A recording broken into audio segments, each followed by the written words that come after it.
Hi, everyone. Before we get started with podcast number 99, Melissa and I wanted to give a little update on the emergency podcast that we recorded last week about the Memorandum of Understanding between the U.S. and Iran. I think a lot of our time was spent focusing on General License X, which was the one that allowed for all sorts of transactions in the Iranian petroleum industry in the past week, probably despite many of our predictions, although we were careful to caveat everything. General License X has now been withdrawn, and there is a wind down period, but it's short. I think it expires on July 17th. Melissa, any comments on the developments in the past week? I think, as we discussed, this is going to be tricky, and there are a lot of opportunities for bumps in the road, and we have maybe not the first one, but a significant one. And I think for a lot of sanctions watchers, it was not a surprising development. All right. Well, stay tuned, and it will be a wild ride. And maybe what we'll do before each podcast, at least for the foreseeable future, is we'll have 2 minutes about Tehran. And we'll see if that becomes a recurring feature. Maybe it'll go away. Maybe it'll all be worked out by the time of the next podcast. But if not, we'll probably be back in a couple of weeks. Welcome to Embargoed, intelligent talk about sanctions, export controls, and all things international trade for trade nerds and normal human beings alike. I'm your host, Tim O'Toole, and with me today we have some of our regulars, and then also we're very delighted to have a guest panelist today, Rachel Alpert. Rachel is the head of the national security practice over at Jenner and Block, but she also is a longtime OFAC and State Department veteran. Rachel, welcome to Embargoed. Thank you. It's great to be here. I tried to give my best intro for that, but obviously I screwed it up. But 99 times through, I guess sometimes practice makes perfect. Maybe the next episode. And Melissa and Collmann, welcome back to the podcast for however many episodes you've been here. We're very excited today because we're going to talk about the history of sanctions, and we're going to do that in a couple of ways. I think first we're going to get started where Melissa and possibly some of the other people, including me, may ask some trivia questions to the panel about sanctions. And then I think we're going to do in a draft format, we're going to draft some of our favorite sanctions programs throughout history. So with that, why don't I turn it over to Melissa to start asking her trivia questions. Okay, so the key rule here is no Googling unless no one knows the answer. So this first question is open to anyone. Who administered U.S. economic sanctions before the Office of Foreign Assets Control? The Office of Foreign Funds Control. Not wrong. Do you know the immediate predecessor to OFAC, though? I should. It wasn't the Office of the Property Custodian. They just administered block property. That's in there, yeah. So the immediate predecessor to OFAC was the Division of Foreign Assets Control. Tricky one. So the Division of Foreign Assets Control was within the Office of International Finance and created by a Treasury Department order on December 17th, 1950. OFAC came about 12 years later. I think OFAC is better than DFAC, to be honest. Yeah, well, the Foreign Funds Control just referred to itself as the control. So when I was at OFAC, we got mugs made that said the control on it. That actually is pretty cool. So yeah, and speaking of Foreign Funds Control, so that started as a unit within Treasury in the 1940s, or in 1940, and then it became a bureau a couple years later. Then it got abolished, and then some of its functions were moved to the Office of Alien Property within DOJ. But if we rewind to the previous World War, we have the Office of Alien Property Custodian. That went through a few different iterations. From there, it was the Alien Property Bureau within DOJ again, the Alien Property Division, DOJ, and then the Office of the Alien Property Custodian within the Office for Emergency Management at the White House. And there are actually some great pictures in the National Archives of some of the property within the Office of the Alien Property Custodian, because this was actually an office that was created to administer the tangible property, among other things, that was confiscated during World War II and at other times. And so they had all these warehouses that just had this confiscated property in it. It's quite interesting. We may come back to this office during the episode if we have time. Okay, next trivia question. This one, Collmann, is for you. Uh-oh. When was OFAC FAQ 1 released, and what does it cover? So this is a funny question for me because I actually used to get in trouble at OFAC when I was interviewing prospective job prospects. I would say, "What is your favorite FAQ?" And then I was told that was not a fair question. Which is why you're still asking it to job applicants even now. So this is karma. So I think OFAC FAQ 1 is what is OFAC and what does it do? Bingo. Something along those lines.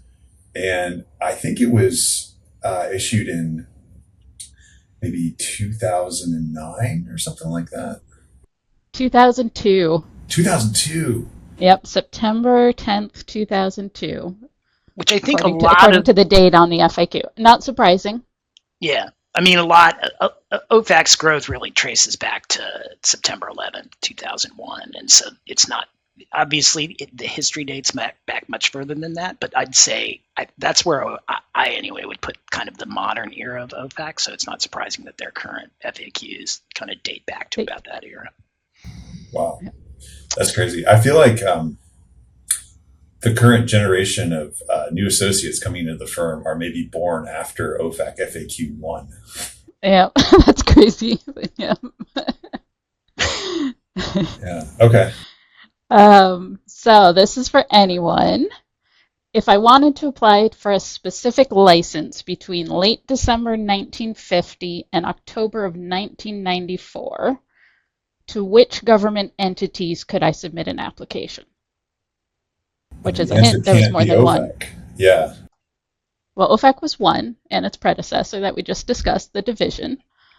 Yeah, OFAC or DFAC.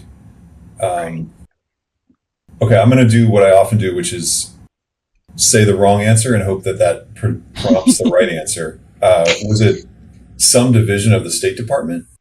Was it the predecessor to State DB? Think of what is a major. Actually, even think back to our gold episode, our last episode, or second to last episode. Was it Fribney? What? Yes. So we had the Federal Reserve Bank of New York could issue licenses up till October of 1994. Wow, that is some good trivia right there. I didn't know that either until getting ready for this episode, and I was like, why are they referencing the Federal Reserve Bank? Rachel, I hope you're not regretting coming on this podcast. No, well, I was just thinking that the Federal Reserve banks used to publish all of the general licenses. So if you're trying to find like some of the older, like the first general license, for example, in archives, one of the best ways to find it is through these like publications by the banks, the Federal Reserve. Wow. And this is how it all comes together. That's fascinating. Yep. Yeah, I will say that in our training presentation for summer associates on sanctions, we have a slide that just shows the Fribney Gold Vault because it's such a cool image. But I think it hints at the kind of the long historical connections between OFAC and Fribney, which I think are really interesting and not widely understood among the OFAC bar, but well understood within OFAC. Yep. Okay, so the next question's getting a little more into core OFAC regs, but not entirely. Before there was the list of specially designated nationals and blocked persons, how did anyone know who was sanctioned? Ooh. Well, I want to give others a chance. There was the proclaimed parties list, or there was a State Department proclaimed list of certain blocked nationals. Yeah, so that's the first one, also known as the blacklist, World War II. Very interesting who had to consult and come up with this list. Some of the players we still have today, some not so much. So that original list that was published July 19th, 1941, it had about 1,800 parties on it, so individuals and entities, basically South and Central America. And if you look closely, a lot of the entities were the local branches of German companies. So again, this is World War II. So that original list, State Treasury, the Attorney General, Commerce, the Administrator of Export Control, and the Coordinator of Commercial and Cultural Relations between the American Republics, all had to consult and come up with that list. Now that last only existed for about 6 years. I think it's better known as like the Committee on Inter-American Relations or something to that effect. But one of the probably most unusual contributors to an SDN list. I can only imagine what that clearance process was like, though it sounds like relatively well coordinated if they were able to get so many entities on the list. Yeah.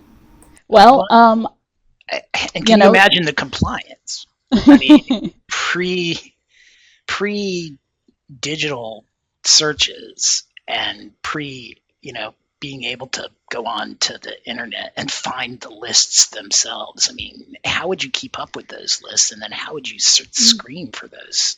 Back to the Federal Reserves, the various banks did have copies of the list, and you could request the banks for copies of the list. I found a copy of the list on, the Federal Reserve Bank of St. Louis, I believe.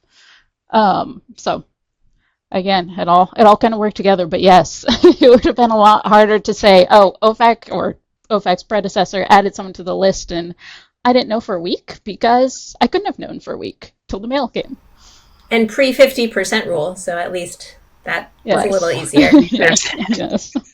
So one little fact I learned is from a longstanding OFAC veteran. And I bet, Rachel, you might be able to predict who this is. This is somebody in LMD who's been there for, I think, 35 years. He told me they used to call it the radiator list because they would take it down to the radiators in the bottom story of the Freeman Bank building in OFAC, and then all the law firms would come by and pick it up in I think in a Redwell folder. Yeah, the list and the licenses. So when I first started practicing, the partner I worked with, who had been practicing a long time, he would talk about the radiator licenses. Because, when a general license was issued, you'd go and it would be on the radiator and you could see it. So I'm glad there were no fires. It's a little worrisome. Yeah. That's cool.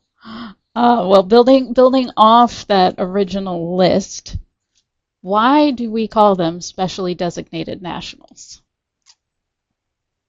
Ooh. This is getting more into core regs here, or the statutes, actually. The regs. So again, keeping with my general philosophy of saying the wrong thing and then thereby learning the right thing. I remember being told by an OCC veteran that specially designated national is actually not the right term for anybody except for under the Cuba program.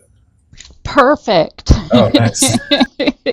Well, when the term was first used was back to the day OFAC is created. So OFAC, the division, DFAC. So December 17th, 1950, we have the first foreign assets control regulations that apply to, any guesses?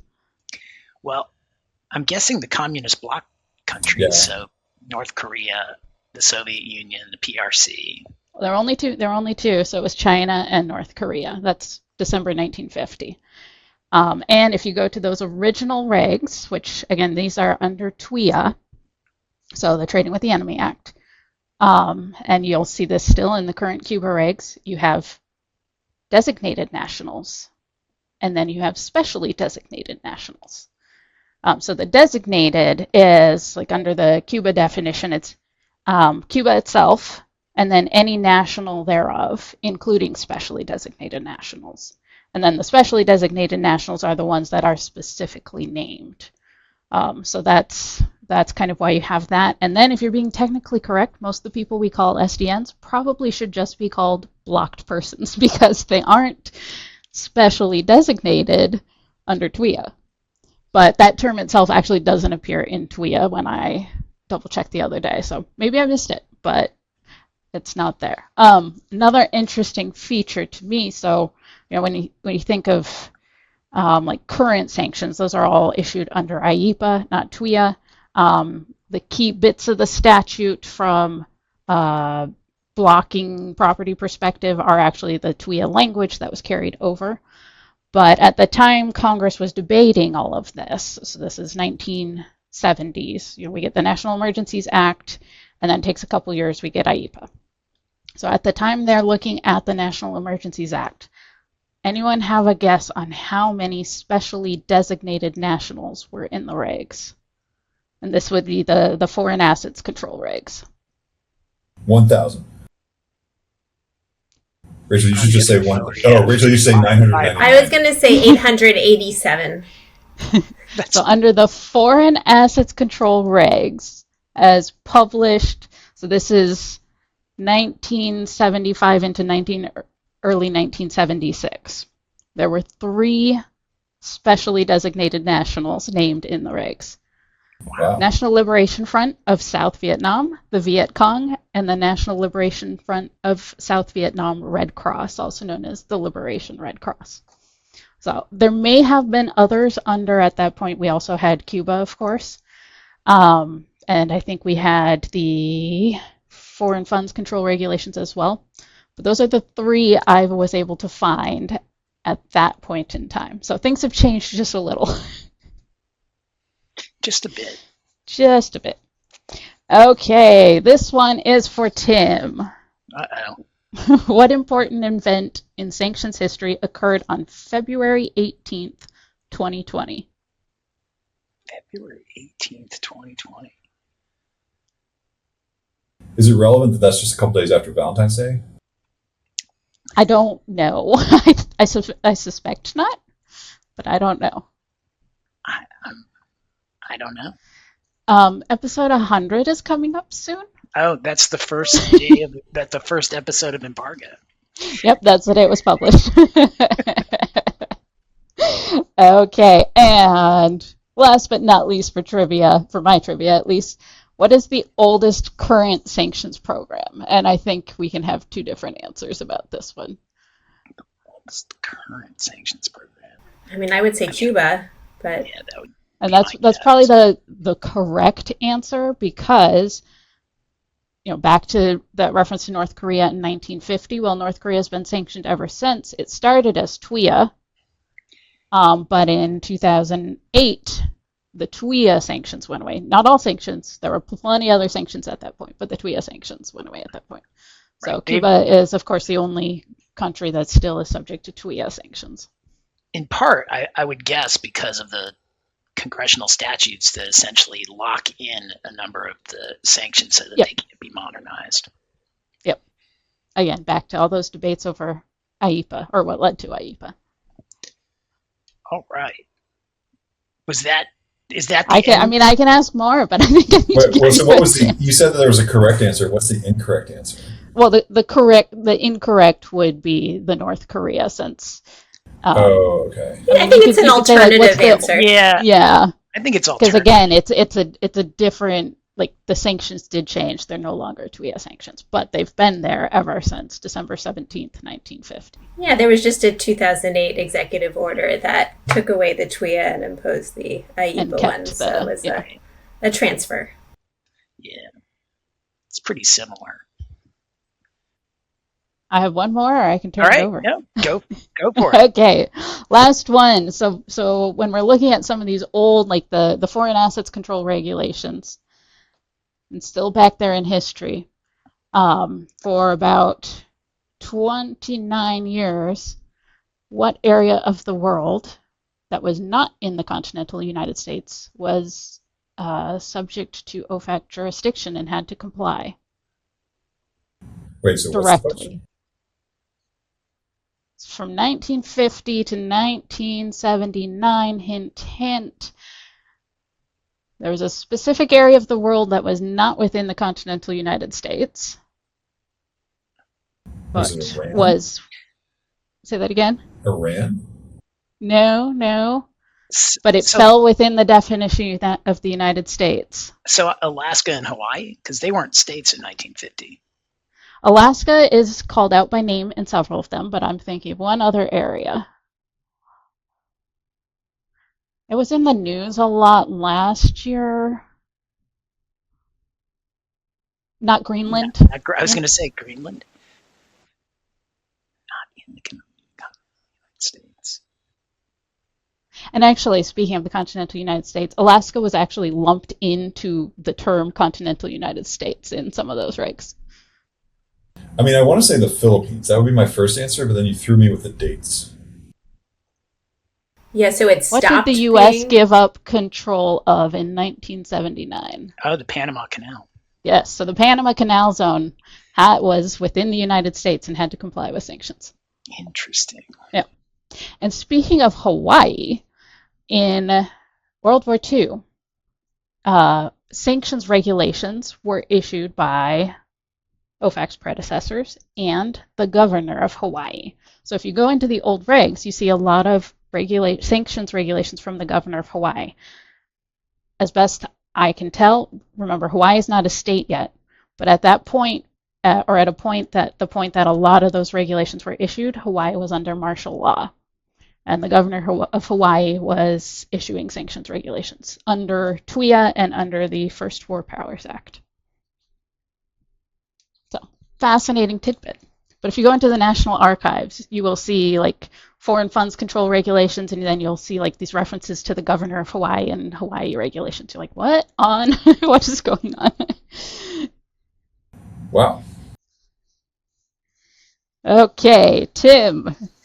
All right. Well, we did not overlap in the trivia questions Perfect. we came up with because in honor of America's 250th birthday and of the fact that I'm basically, not very far from Yorktown or where a lot of the Revolutionary War battles took place, I have a couple of questions that kind of date back to the time of the Revolutionary War and the founding, just about the history of sanctions. And one of the things that's always fascinated me is that the start of the Revolutionary War was preceded by a certain number of sanctions policies or a certain number of embargoes. So question one is, which British law effectively imposed a comprehensive embargo on the American colonies just prior to the start of the Revolutionary War? Well, was it the Intolerable Acts? It was a series I of think laws?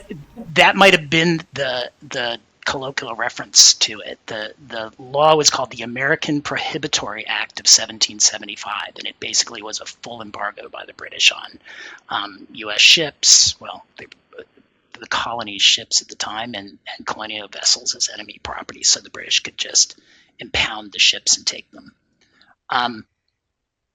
But that's pretty good. Yes, I'm impressed, Rachel. That's really impressive. Yeah. Well, and that was around the area, was it George Mason who said, give me liberty or give me death? Yeah, Patrick A Henry. reaction to or Patrick Henry, right? No, getting my Virginia history mixed up. Yeah, and that was kind of, I think, in response to Intolerable Acts in revolutionary fervor. So what you're saying is the United States wouldn't exist but for economic sanctions and embargoes? No. That's actually kind of interesting. It might let people go to OFAC's head. Well, and before the British law and before independence was declared, what agreement united the colonies in a coordinated boycott of British imports? And I think this was the actual first agreement among the colonies.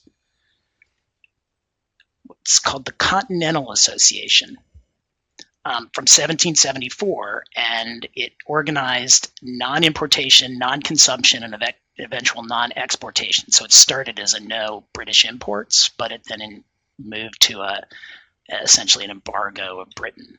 But it was essentially the first act. It was done by the First Continental Congress. Wow. So sanctions birthed the United States, and then the first thing the United States did together was impose sanctions. Is that what you're saying, Tim? Kind of. I mean, it when you look back at the history,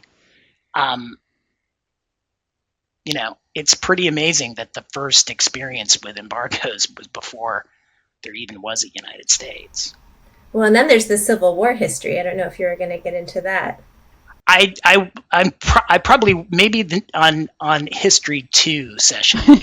Yeah, because the cotton embargo of the South, which helped tip the scales in the Civil War. But I'll let you keep going. And I mean, if you watch Gone with the Wind, I mean, I think Rhett Butler is a sanctions evader, and I mean, I think he was a blockade runner, is what they call him in the movie. But yes. I think the modern term would be sanctions evader. All right, this is the last one that I've got. So after the United States became the United States, what was the first comprehensive embargo after the Constitution was adopted? And who signed it? All right, so the Embargo Act of 1807, and Thomas Jefferson signed it as the precursor to what became the War of 1812. Essentially, it was another prohibition on, it was actually a prohibition on all exports to foreign nations. So what Jefferson was trying to do was pressure both Britain and France because they were interfering with shipping, but without going to war. It was not popular and was repealed only 2 years later. Oh, interesting.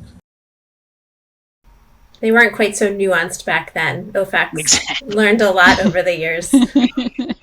Just prohibit all exports, and that'll show them. Yeah. All right. This does get into I think this is one of the reasons I find sanctions so interesting, and I imagine it's true for a lot of the folks on the line today. But just all the attempts to use sort of economics to get your national security goals is just sort of an endlessly fascinating topic. How we keep returning to it, how it sometimes works, sometimes doesn't. It's interesting that it was unpopular when Jefferson did it and had to be repealed. That's sort of reminiscent of some of the IEEPA tariffs that we've seen come and go.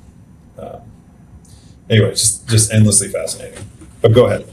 Yeah, no, I mean, I think that it you can draw, and maybe on History 2 we'll draw that line. You can draw almost a straight line from then to today in terms of the use of economic pressure as a tool of foreign policy. Yeah. Yeah, and it goes way back. Oh, go ahead. No, go ahead, Rachel. Well, I was just going to say, I mean, even prior to the modern era, part of, I think, the reason that we saw the end of the League of Nations and then entry into the UN Charter and everything was like the failed embargo on Italy to prevent their invasion of Ethiopia. And it didn't prevent it, and in part because the sanctions didn't sanction the key items that would have prevented Italy from actually feeling economic, or would have caused them to feel economic harm. It didn't sanction like the energy sources that Italy was relying on. It was just a whole bunch of other things that were sanctioned, and so they were ineffective sanctions, and the League of Nations in general, I think, was viewed as fairly ineffective, and that contributed to it, although it wasn't the only cause. Yeah, well, partly we never joined, I think, might have also made the League of Nations relatively ineffective. Yeah, indeed. All right.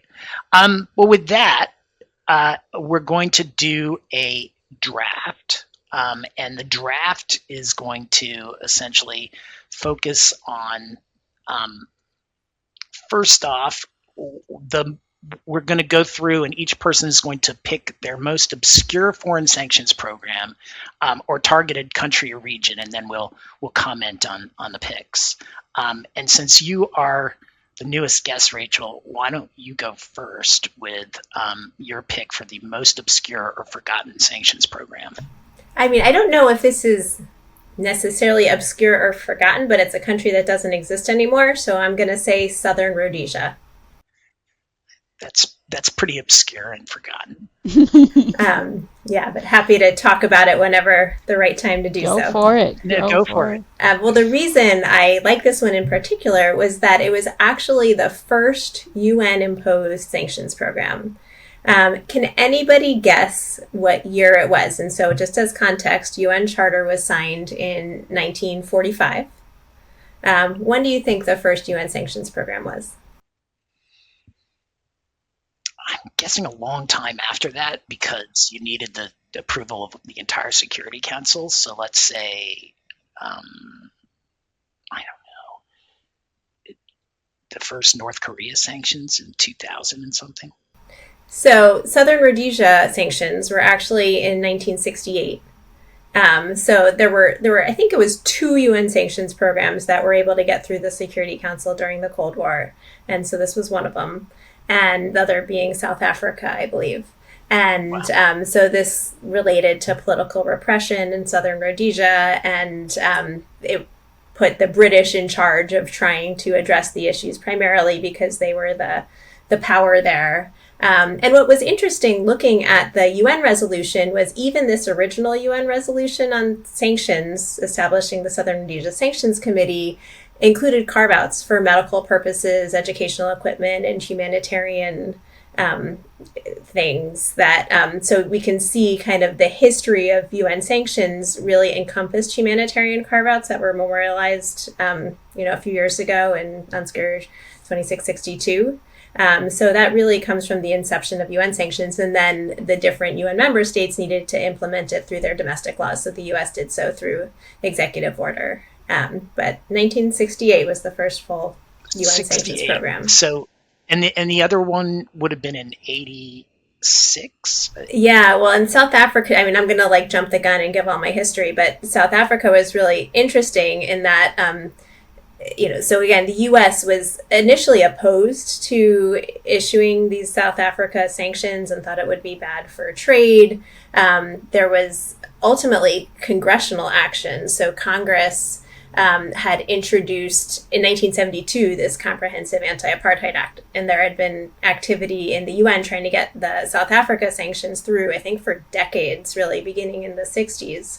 And it wasn't until 1986 when Congress actually did pass this Comprehensive Anti-Apartheid Act, and the UN issued their UN sanctions. And then President Reagan at the time actually vetoed the law, and Congress was able to overcome the veto. This is one of the only, so the strength of Congress in ensuring that South Africa sanctions were imposed to promote an end to apartheid. It's really significant here, and it's something we rarely see in the sanctions space to that level.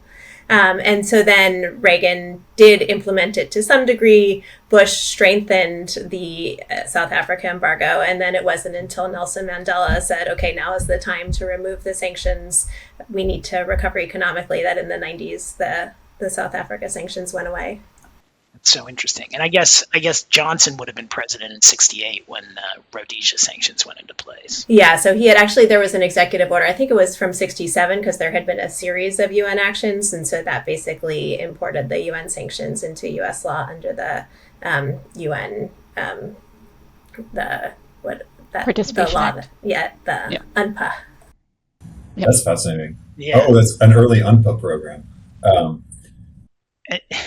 When it sounds like the UN was kind of at the forefront of this, or at least some of the programs were.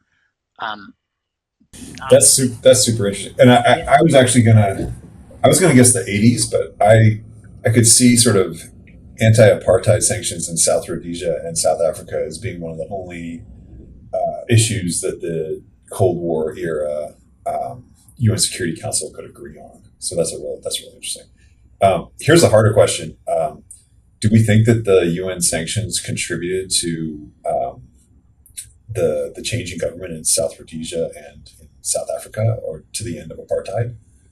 Do we think it was a contributing factor? I think historians will debate that, a lot, but it could be. I haven't studied it, so, but it's always tough, I think, to distinguish how much of sanctions are causing economic harm and how much of an economic impact or impact on those governing a country then lead to the change that happens. Syria is a great case of, we had sanctions in place for, quite some time, and then all of a sudden you get Assad's departure, and did it contribute? Who knows? Did it strengthen HTS? So it's interesting to look at those situations. I think hard to find causation. Well, I mean, and Syria is a great example of how hard it is to find causation, because the person who overthrew Assad was sanctioned at the same time. So did the Syria sanctions cause like the support for Assad to vanish so that the other person could come in, or were both sides kind of equally not paying attention to sanctions? I just don't. It's hard to say. Well, and I guess it's different if it's sanctions that impact a country that you're controlling rather than as an opposition group. And some might also argue that sanctions played a role in then the changed behavior to get al-Shara and others trying to be more aligned with the current broader international system. But I do think, though, if you were going to try to look and find successful sanctions programs, you would look at ones that have gone away. I think if you look at the ones that are still around, by definition, they haven't worked. But you would look at the ones, like Haiti, South Africa. If I were a historian with time to really dig into the causation, that's where I would start. Well, I mean, and that again, it's an idea for another episode. But really, the question is, when do you declare success and go home? Like that, because at least in my view, it's really hard to have sanctions work if you aren't prepared to lift them and say, here, we've achieved our goals, now it's time to lift the sanctions. And that, I think, is a debate that rarely happens, at least it rarely happens for its own reasons. Like, it might happen because some other event causes it to happen, but there is often not just a debate of, okay, what more can we achieve? Is it and can we shut this program down? Is usually the last thing that happens, as opposed to kind of a driver. Yeah, though I guess it's clearer on the individual level, right, where we have delistings because of changed circumstances, change in behavior. So, definitely harder on the programmatic level. And oftentimes also, I mean, the question of what are sanctions good for, right? Is it, changing the wholesale behavior? Is it as leverage in negotiations? So there are so many different uses of the broader sanctions. But I think we do see effective sanctions changing behavior and then removal from the list at the micro level, certainly in the delisting. 100% agree. I think that is where that is a good model for how you would want to do a program. Like, could Syria have come in and applied for the equivalent of delisting based on the changed behavior of the country? I mean, effectively that's what happened, but the application process was just a little bit, let's say, unique. But I think that it would be interesting to see a more systematic consideration of those sorts of issues at the program level. But we'll see. All right, Melissa, that was a very good pick, Rachel. Melissa, pressure is on. I was going to say, mine's going to be somewhat easier, just because. These aren't so much their own sanctions programs as in targeted regions within broader programs. So the two, in my opinion, potentially most obscure sanction targeted regions are the Free City of Danzig and Democratic Kampuchea. The latter we know much better as Cambodia today. The Free City was, today we know it as Gdansk, and I probably pronounced that wrong again. But during World War II, it was actually a free city. It was not controlled by either Germany or Poland in its entirety. So if you go look at the list of sanctioned regions from World War II, the city appears on that list within, of course, all of the surrounding countries that were targeted under, again, TWIA sanctions and under the War Powers Act. So a lot of the sanctions at that time, as we've discussed previously, some were more targeting and some were more protective. So some of that was as much about protecting any property that may have been in the U.S., and then we get back to our alien property custodian, and some of it, of course, was about actually seizing some of the property and doing other things with it. No, I mean those are definitely obscure, but I think important, because the targeting of particular regions or smaller countries, say in World War II, where the number of the Scandinavian countries' assets were seized, not because those at least former governments were doing anything wrong, but basically so that the Germans didn't get the assets, is kind of an important feature historically of sanctions, and one that kind of still seems to have an effect today, at least in connection with the Russia sanctions. But I think one interesting thing looking at some of those older sanctions and the regulatory language, back to kind of echoing what Rachel said earlier about humanitarian licenses, is when you find some of those old licenses and provisions, there are actually a lot of things we still see today. Some of the language is very similar, if not the same as what we see today, including some of the exact 500 level provisions, like where each lands. Like even back to World War I era sanctions, there are some provisions for payment of attorney's fees. There's a lot about copyrights and patents. So of course, a lot of that, if they were the property of an enemy alien, the patents and the copyrights got turned over to the alien property custodian and became either property of the U.S. temporarily or permanently, or got sold at auction for the most part. Any comments? Well, just to flag, the first general license was issued during this World War II era in 1940 to authorize these sorts of, kind of the standard, I think it's like banking credit fees related to administering these accounts. So it's really a significant era of sanctions history. And the definition of property and property interest was a little longer, but almost identical to what we have today. All right. Very good pick. Very important pick, Melissa. Collmann, any thoughts on obscure programs? Well, I've been trying to think, how can I come up with an even more obscure program than what Rachel and Melissa said? And I think the only way to do that is to come up with a program that doesn't exist. And so my example there is illegal, unreported, and unregulated fishing, which was not a sanctions program per se, but was the basis for sanctions under two separate actions, as far as I'm tracking.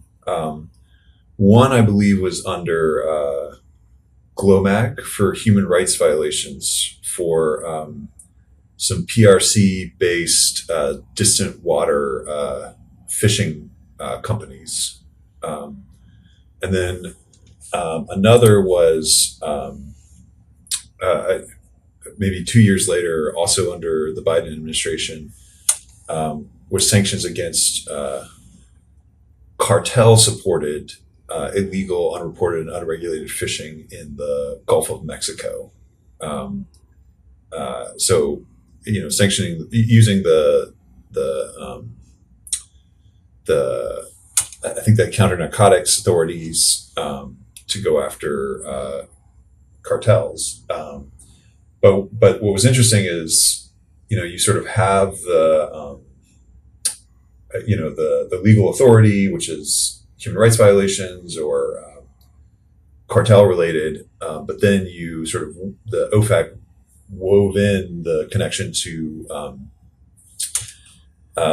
illegal, unreported, and unregulated fishing in the basis for the sanctions, and there's sort of references to interagency working groups on IUU, etc. And I think this is interesting for a couple of reasons. One, to sort of Rachel's point about the efficacy of sanctions at the micro level.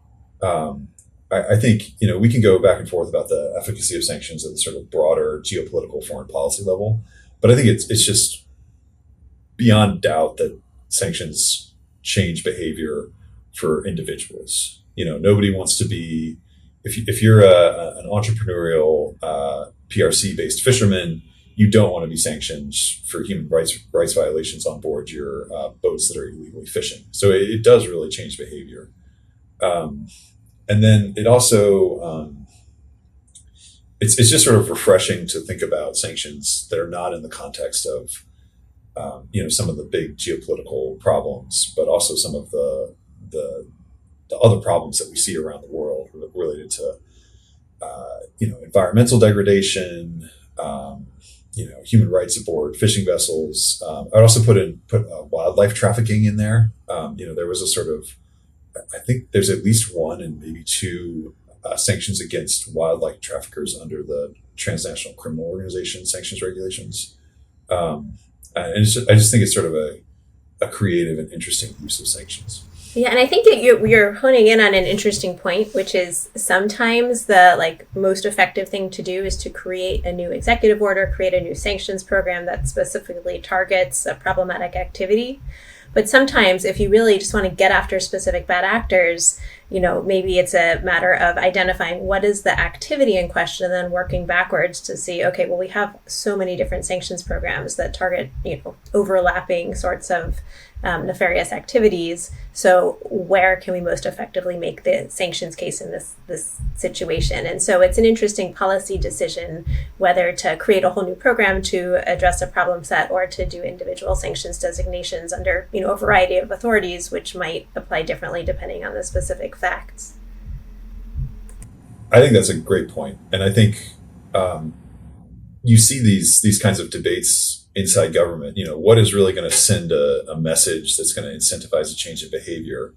But I do think setting up a whole new program and then sanctioning nobody under it doesn't really send the right message. I think that happened with Ethiopia, if I'm remembering correctly. It was I think there are a handful of designations, but it's what I definitely would think of as a sleeper program. You forget it's there. When I think the opposite case is Zimbabwe, where we had the Zimbabwe sanctions program, and then there was the policy decision to remove the program and then retain certain sanctions on certain actors under GLOMAG rather than the old Zimbabwe program. So it kind of removed because there can be impacts to having a named country program well beyond just the impact of specific sanctions designations. So it removed those kind of unintended impacts while sanctioning the specific actors who were engaging in, human rights or corruption violations. And to Collmann's point, I can tell you just anecdotally that regardless of whether a new program goes into place, the sanctions actions do get noticed by the industry, in connection with the illegal fishing sanctions that you mentioned, Collmann. We got a number of calls from people after the sanctions went into place who had noticed the sanctions and said, in that industry, and said, how do I avoid this? Like, what's going on here? How do I avoid this? What do I need to do? And that's obviously exactly the effect that OFAC was trying to have. And I can, it's not comprehensive data, but I can tell you anecdotally that it seemed to me that it got a lot of attention. Yeah, no, totally. And then two other points I just want to make. One, I think this is adjacent to another interesting tension that's sort of running through sanctions, which is sanctions a sort of political or policy tool, or is it a law enforcement tool? And I think it's, when you're sanctioning somebody like Vladimir Putin, that's clearly has big political implications. But when it's, OFAC working with DOJ or OFAC working with the DEA and then just sort of using it as a law enforcement tool, I think that can also be effective. And then finally, just a little shout out. This is the second podcast I've been a part of. The first was a fly fishing podcast. And you may remember this, Tim. I think I do remember it. Yeah, I told you and Brian, who's now left the firm, about my fly fishing podcast, which I think got some conversation started about starting this podcast. And so it's just a nice tie into the deep fishing roots of the Embargoed podcast. If you dig in the history, you can often find just unusual parallels and But Coleman, to your comment about kind of the law enforcement aspect of sanctions, when Congress was debating TWIA, there was a lot of debate, mostly because, again, at the time that was targeting enemies and allies of enemies was the language used. We weren't yet to the designated national stage. So there was a lot of debate over that, particularly in the context of people who lived in the U.S. but were still German citizens or had been born in Germany but were naturalized, and kind of how to work with all of that. And a lot of the debates there were over, but hey, if they're in the U.S., shouldn't we use law enforcement, existing statutes to target them, not sanctions statutes? So that's those debates come up every now and then with certain designations again. But it is an interesting kind of tension that's run through what we might call modern sanctions, the last 110-ish years of sanctions. Yeah, that is interesting. All right. Well, good pick, Collmann. I think what we're going to do now is probably punt until sanctions or until history section 2, because we're about 55 minutes in, and I think if we start another draft, and I'm going to count my pick as the Revolutionary War sanctions that we talked about earlier. But Rachel, if we would be really pleased if you would come back and do a history 2 podcast, because we have a lot more to get through on our agenda, and also we now have to also talk about Civil War sanctions. Would that be okay to have a continued episode for a later date? Yes, I'm always happy to talk about sanctions history. All right. Well, that's great. This has been really very interesting. So thank you so much for coming on. And with that, we will say to our listeners, stay sanctions free, and we'll talk about history again later.